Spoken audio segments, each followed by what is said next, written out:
The ideas of Johannes Kepler, who lived at the turn of the 17th century, changed forever how we see the solar system. But his ideas about cosmology also deeply influenced his lifelong passion for music. I'm Bruce Dickey, and together with Hanna Blazikova, I would like to tell you something about our new project called, borrowing a phrase from Kepler, Nature's Secret Whispering. The project brings my ensemble, Concerto Palatino, together with Hanna and a group of 6 wonderful singers, to perform music from Kepler's world. Here we are in the old mathematics hall of Prague's Palatino. It was here that Kepler worked, and together with Tycho Brahe he made some of his observations and discoveries. In music he found the harmony, the same harmony that he was looking for in his observations and measurements of the heavens, and a harmony that, well, to him was the image of his God, but a harmony that was also missing in the turbulent world in which he lived.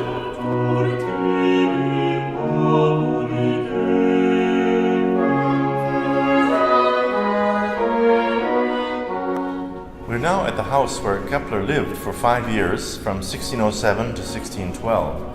Those were almost certainly years when he was formulating his ideas about music, ideas that would be fully expressed in his treatise Harmonies of the World.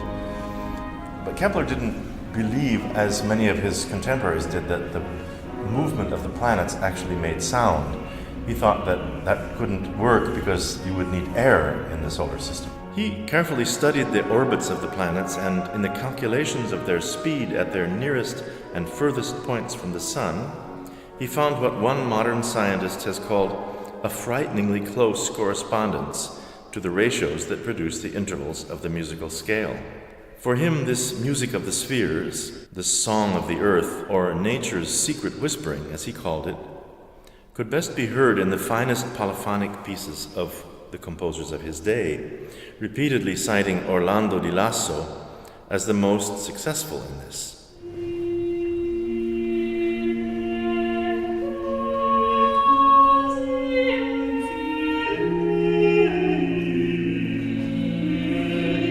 We begin our program with 2 of the motets of Lasso that Kepler mentions and analyzes in terms of planetary motion, and then move on to explore other music from composers Kepler must have known: Andrea Gabrieli, Annibale Perini, Hans Leo Hassler, Lambert de Sèvres, and others.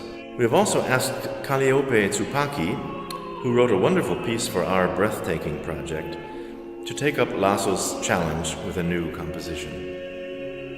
Our project will involve Concerto Palatino with an instrumentation of cornetto, violin, 4 trombones, organ, as well as 6 singers.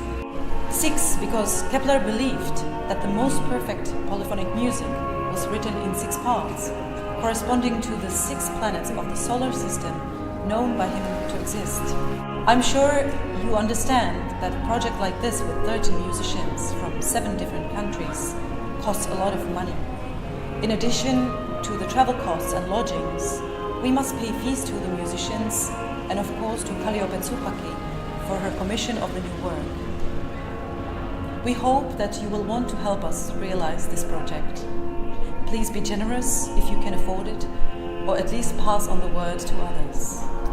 We would love to let you hear nature's secret whispering.